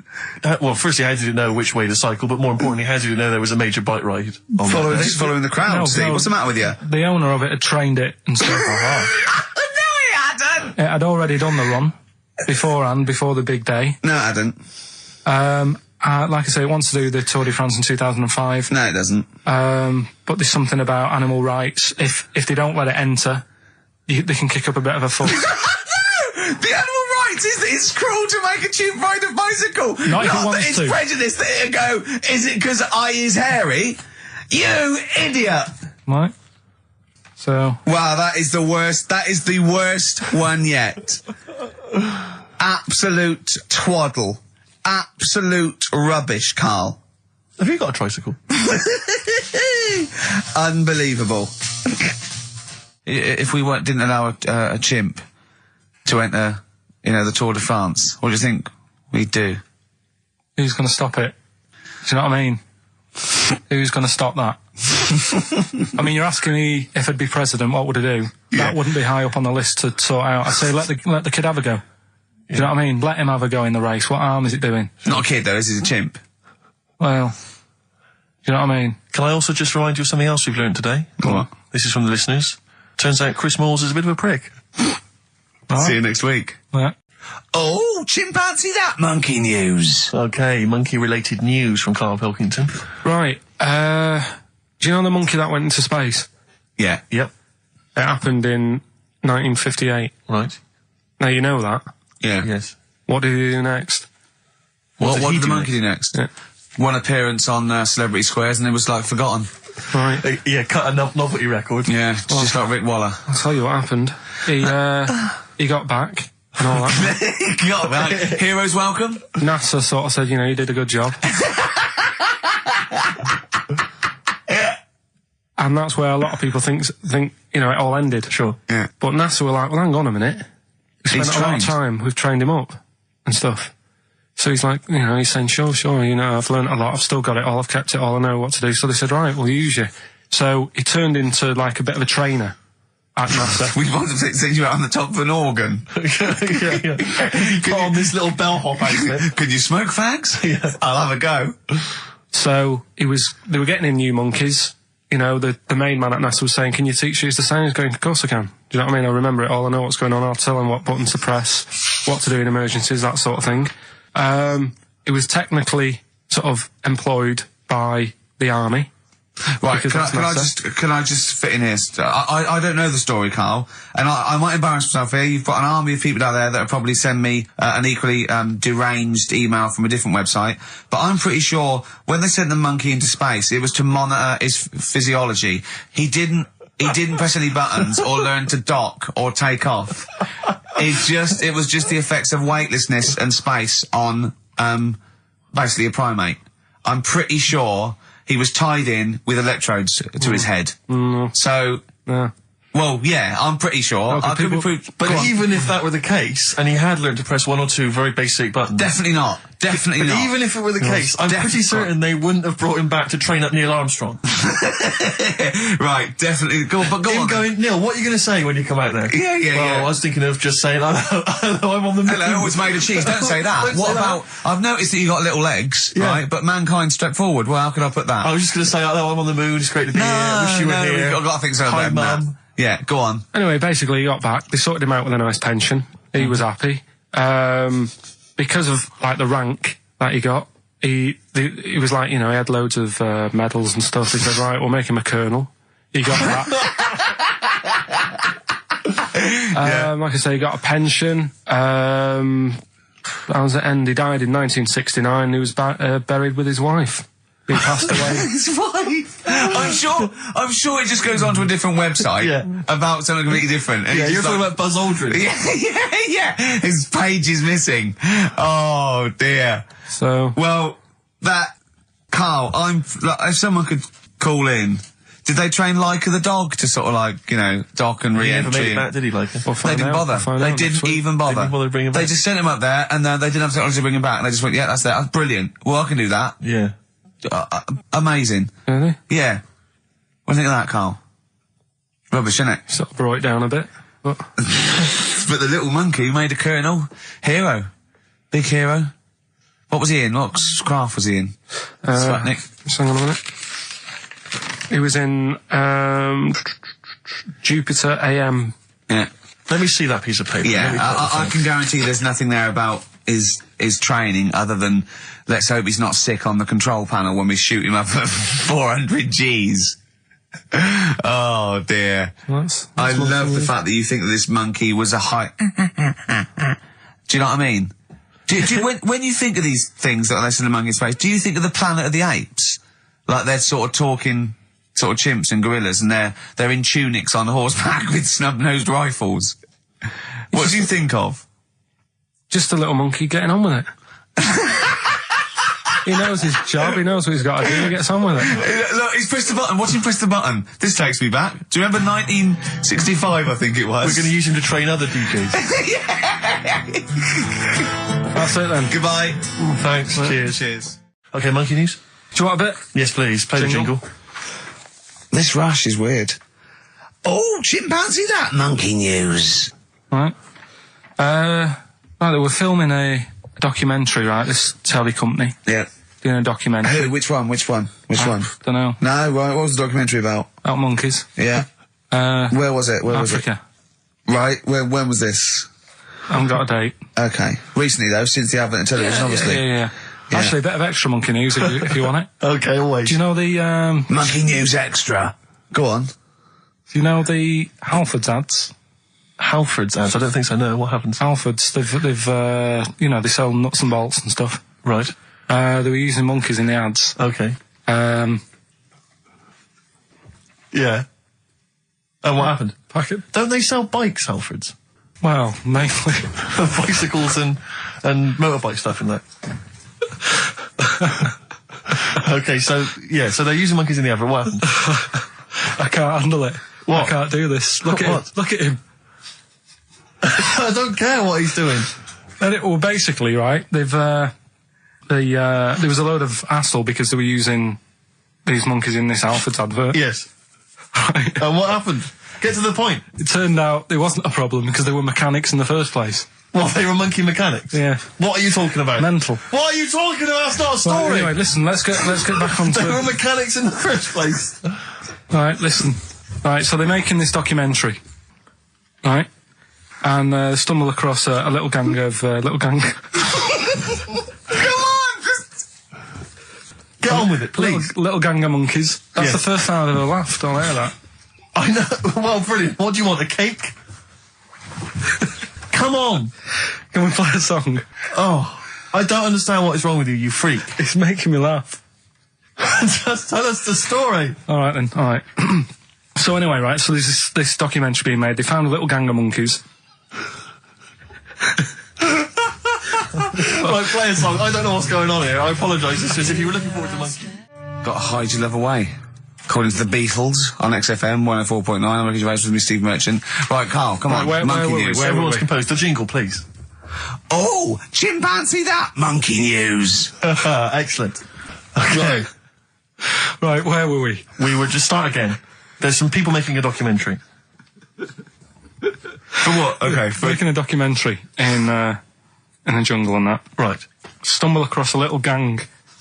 Okay, come on. All right. A little gang of monkeys. Yeah. Oh, come on. So the camera crew are there filming it. Yes. Everything's going normal. It's all fine, Nothing odd about it. Okay. They're not running a restaurant, they've not got any barber shops, nothing. No. Just regular monkeys going about their business, yeah. So anyway, what normally happens is the monkeys sleep with a partner. They already do what? They don't sort of sleep around and that. Once they find the girlfriend or the boyfriend or whatever, yeah. they stick with them, right? Okay. But anyway, they were watching this one, right? And it's going around a bit, sleeping around. Oily. And it was getting fatter. They thought, this is a bit odd. Yeah. Right? So, followed it round. And, see it having it away. Turns out, little prostitute.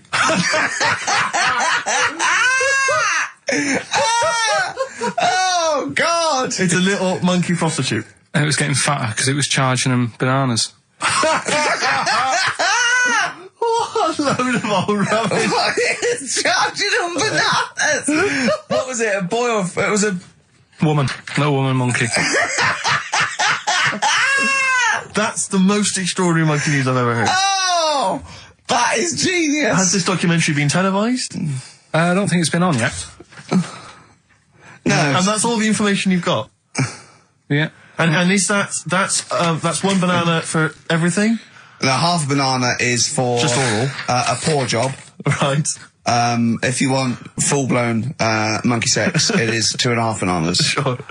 So, Let's just play a song. let's just play... All right, well, this is our penultimate show, so we're back next week. We're going to make it a barnstormer, I'm sure, lads. I want 100% behind it, 110% next week. All right, none of this giggling, none of this infantile giggling, like two schoolboys. Right. All right, we're going to come back, we're going to have some quality monkey news next week. We're going to have all kinds of treats, I would have thought. Okay. Some great prizes. All right, are we okay? Yeah, best show. Let's make next week the best show ever. Good luck. If you miss it, then you miss out. We're ending with a track from a couple of years back. I think it was 92, 93. Dinosaur Jr. Start Chopping. Play that. Start playing. Forget start chopping. Start playing. All right. All right. See you next week. Yeah. Anyway, it's what everyone's been waiting for. It's what Carl exists for the last time. It's monkey news. Play the jingle. Oh, chimpanzee that monkey news. Right, are you familiar with 100th monkey? Keep The talking. 100th monkey? 100th. Yeah, like as in like one more than 99. 100th. Yeah. The 100th monkey. Yeah, are you familiar with that? No. No. Anyway, thanks. That was monkey news. we'll leave that Next then. week, Adam and Jet. What do you mean you're going to leave that? Well, I thought it was a popular phrase or something. What, 100th monkey? Yeah. What do you mean a popular phrase? What, why? What? Because you're going to do songs and phrases with it next week. We've said it once before, 100th monkey. No, it's just it says the expression 100th monkey. Well, do It's it anyway. where What's the comes from. story? Well, it's from the 1950s, right? And the way they got it because they were following some monkeys about, right? And they started... Who was? Journalists. Oh, yeah, why? Oh, yeah. Just to see what they're up to. Okay. So they're following some monkeys around, yeah. What was it? What, a documentary? Anyway, one of them Come on! One of them washed some potatoes.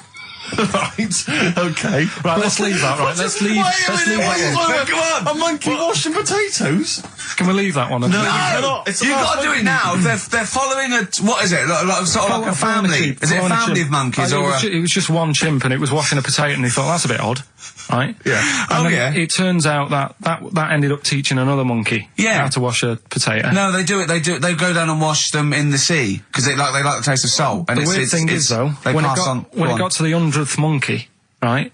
Even though it hadn't been taught how to wash a potato, it automatically knew. It knew what to do. What do you mean? What do you mean? It was in them. It was in them that they knew that when they get a potato, they had to wash it. That isn't the monkey news. I'm just saying that's where the expression comes from. But you haven't even heard of that. So well, there's a couple of things there that it could be another upshot, and You know, an instinct is part of your genetics as anything else. Washing a potato. But you can't pass on acquired characteristics. So that's nonsense. If you mean that someone was taught they had a child and it knew it, there's no chemical memory as such. So that wasn't even monkey news? No, the monkey news, you know, we've covered a lot of stuff. There was sad stuff, wasn't there? Yeah. There's some funny stuff in there, you know. Yeah. Do monkey news! Playing robbers and that. Football team. A monkey football team? Yeah, in Costa Rica. Oh, yeah. Got all the team members here, right? Right. All the different things. Little goalkeeper. Apparently he's on transfers from some other club. But the bit that got me attention is, apparently he's a holder of PhD of physics. Do you want to have a look at that, What, please? the goalkeeper? Yeah, just the goalkeeper. The others haven't done that much. The others haven't done that much. Well, I believe that he's got better exam results than you, Carl, but I don't believe he's got a PhD in physics. Obviously. Do you know what the name of the team is? Coconuts.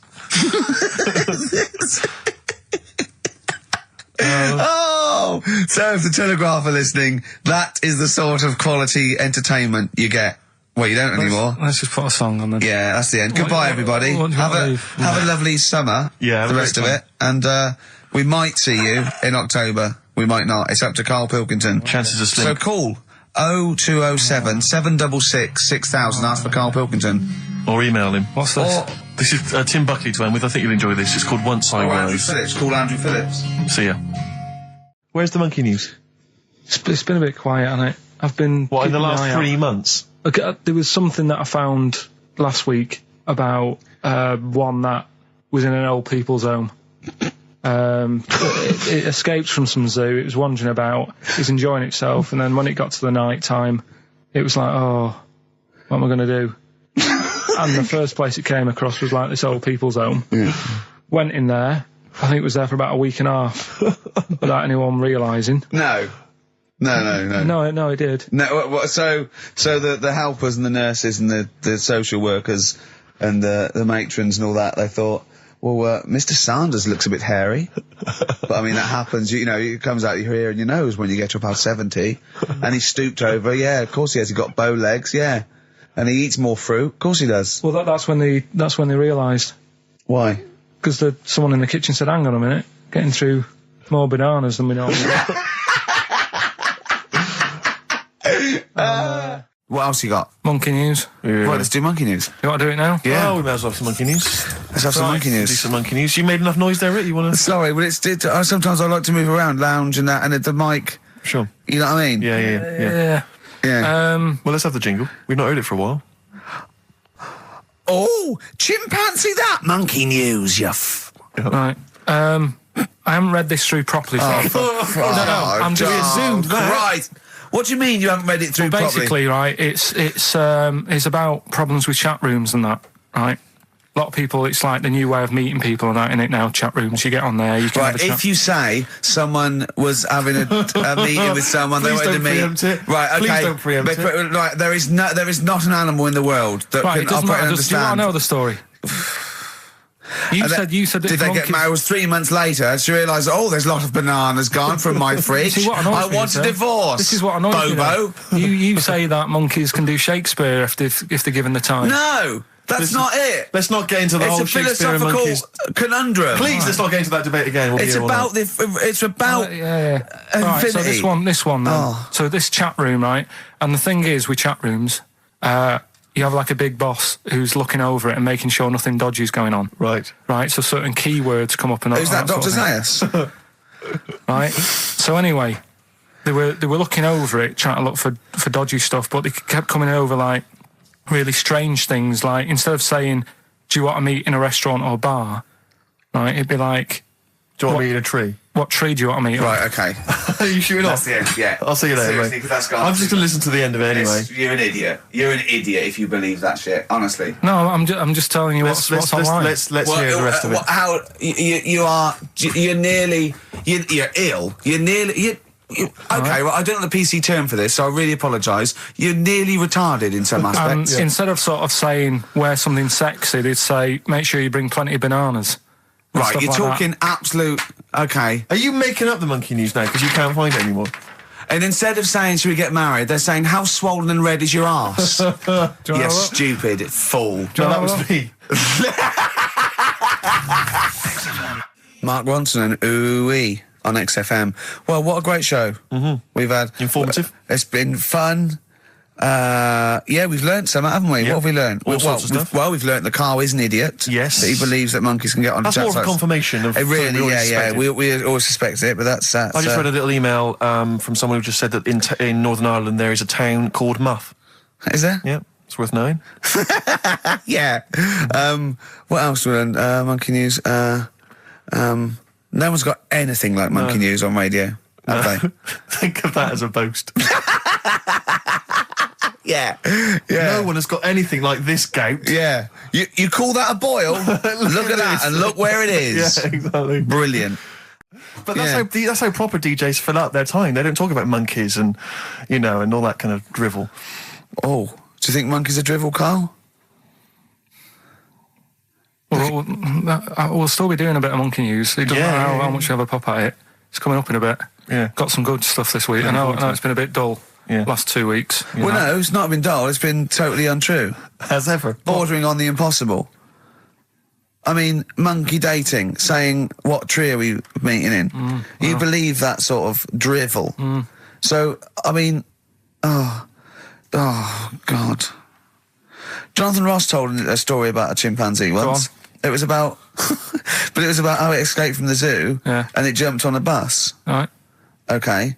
Interesting. Funny. I did that one. But is there possibility in that one being true? I did that one. I think you said something like he drove the bus or he was conducting it or I collecting think you fares. said he took it to Spain. Do you see the difference? It's that little stretch of credibility that means it's all shite. How is Jonathan Ross? All right? Is he? I wondered how long it would take before his name popped up. Have we got monkey news? Have we left monkey news behind? Monkey news, come on! What happened? You can't offend monkeys. I'll tell you what is annoying. What? Steve's told me about a film that is about a monkey going off with a woman. The Charlotte Rampling thing where she... It's a film called Max Mon Amour. Yeah, she has an affair with a monkey. Go on. Yeah. Oh, what happened? You wouldn't like it. We can't go into it. You wouldn't like it. You wouldn't like it. It's not like it's weird and you wouldn't... Carl, it's not like a nature programme where he wears a bowler hat and can talk. Okay? The nature programmes that you seem to see. Yes, I've got to think I haven't seen that one. No. Yeah. Come on, do monkey news. Well, monkey news this week. Play the jingle. Oh, chimpanzee, that monkey news, Right, it's about this monkey that was knocking about in the 1950s. Right. It was known in the sort of LA area, right? And apparently, again, I haven't really checked all this out. I've just picked up bits that look interesting. Yeah. Wore a golden mask and like a cape and a leopard skin belt and stuff, right? So people didn't know that he was a monkey. Of course they didn't know, yeah. They thought it was this bloke who's going around and he was helping out crime situations and stuff. Right, you're an idiot. So this disguise, that you see a 3'6" bloke with arms the length of his body. No, but that's the funny thing, right? They sort of thought, it's a bit odd, he's stocky, yet extremely flexible. Yeah, and hairy, because he only wore a white mask and a belt. And a distinctive jawline and stuff. And then, right. apparently, he used to sort of get to his... Nothing we say gets through, does it? You've decided you can picture this monkey going around solving crimes, and it's... telling you. Let him finish the story. Time's running out. So it sort of get to its crime by, swinging from the trees and stuff. Of course it would, yeah. Right? But people just thought it's a normal fella. Of course. Then what happened was... This is the bit that's going to annoy me, isn't it? He helped some fellas out, and for a reward, they were like, do you want some money? You've helped save our lives during a crime and stuff. Do you want some money in that? And he just went straight for the shopping bags, got a couple of bananas and apples, right? And as he was bent down, looking into the bag, getting the bananas and apples, they pulled his mask off, little monkey. So he wasn't allowed to work for the police anymore? It ended there. Sure. Weird, isn't it?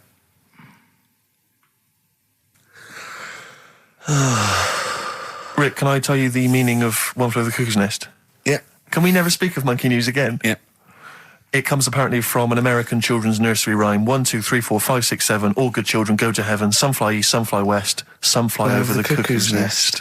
Brilliant. Now, thanks to Ian for emailing that. And shall I give someone the prizes? Yeah. Phil Corbett. There you are. That's the first one I've pulled out. He correctly guessed that it was E. It was an E that Karl got in history. The only qualification he's got, and it's an E. Do you know that woman? Judge the Monkey News based on that. Go on. That woman who went out with the monkey. What? It's a film. It's a film. It was Charlotte Rampling in the film. I don't know who played the monkey. Did she have any kids? What, with the monkey in the film? Yeah, I'm just thinking if I'm going to get it out and stuff. No. Why? Oh, because that would have been interesting. Well, no, it's just that the problem there is the kids would always look more like the dad. See you next week. Couple of emails. Monkey Matt's emailed us.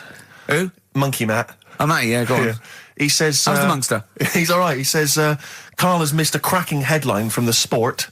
Hide-and-seek champion found dead in cupboard. I hope it's real. I don't know if it is. I doubt it. They got rid of Monkey News. Was it? Oh, no, is there no monkey news? No, it's gone on this week. Don't talk... There must be some monkey news. It's not like it's real news. You tell us stories about chimps from the 18th century. It's not. Don't give me nothing happened this week. You just didn't look at the internet. Did look.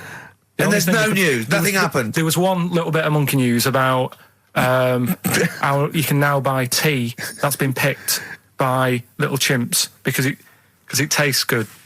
Right. That's what they're saying. Right. Why does it taste good? What do they do to it? I don't know. It just annoyed me. Is it those chimps from the PG Tips Act? Well, that's the annoying Are thing. they dressed up, having funny conversations? Well, like that's in the a thing. somewhere? Everyone made a fuss about, that's cruel making them pick a piano up. Yeah. If I was a chimp, I know what job I'd prefer. Sure. Do you know what I mean? Doing removals rather than standing in a field picking tea and that. Yeah. I love the fact that he probably thought that was a documentary. Yeah. He thought it was a trailer for a Channel 4 programme. All right, we'll be back next I've week. got a little treat for them. Right, that winner of the DVD, watch the behind-the-scenes footage because you see Karl's little round head. So they're enjoying that. Who won that, by the way? We're giving that away, haven't we? Yeah, we forget what it was. It's gone. Don't bother Laura. watching the rest of the stand-up, though. It's a bit poor. Leave you with 50 Cent's outfit. Fiddy, I called him Fiddy. I called him Fiddy Cent. Back next week. Fiddy. Right, haven't got long. We better give the winner. We got monkey news coming up. We haven't really got any monkey news. What do you mean? What do you mean? There's nothing going on, seriously. Don't talk. What do you The mean? last few weeks I've but keep don't telling you. No. Right. This really annoys me when you say there's nothing going on because you call it monkey news, but it's not monkey news. You have stories, dubious Well, I've said stories. to you. But shut up a minute about it's always chimps, which annoys me. You call it monkey because they're apes, right? And it's often from the 18th century, so it's not news anyway. So don't tell me there's no monkey No, but news what I'm this saying week. is, if there's monkey news worth doing, I'll know about it. And there isn't anything, Right. so let's leave it. Right, okay, you are going to give me some monkey news. Well, right, I tell you, I'm telling you, you are going to give me some monkey news, or we're not leaving. Right, well, my mum sent me some. Right. I got a little letter from her doing the usual sort of stuff, telling me what she's been up to and that. It was a little thing about somewhere in Lincolnshire or something. Right, good. To do a bit of monkey throwing. God, what do you mean? Because some fella got attacked by one once, and sort of to remember him, on this certain day, they go, oh, it was today, wasn't it? And that fella got attacked by a little monkey and that. And the something about chucking monkeys about. That's horrible. I don't know if they're real. I think it's just like to remember. All right. But that's the only sort of stuff that's knocking about out there. But it's not, that's not I've got my monkey mum and news. dad on it, looking all the time. For stuff. Yeah, there must be more monkey news than that. There isn't nothing. I mean, there's bits and pieces. There was a bit about Donna Eyre, how when she has a kid, she's going to let a gorilla look after it for a week or something. But apart from that, it's dead out there. True. Well, I don't know what that means. She's well, that's it. Well, it's Apparently, not true. She's not going to let a gorilla look after a No, child. it is. Apparently, a fella works with them or something, and This is rubbish. it's not rubbish. How can she let a gorilla look after a baby for a week? Well, forget it. Sorry, have you ever heard her speak?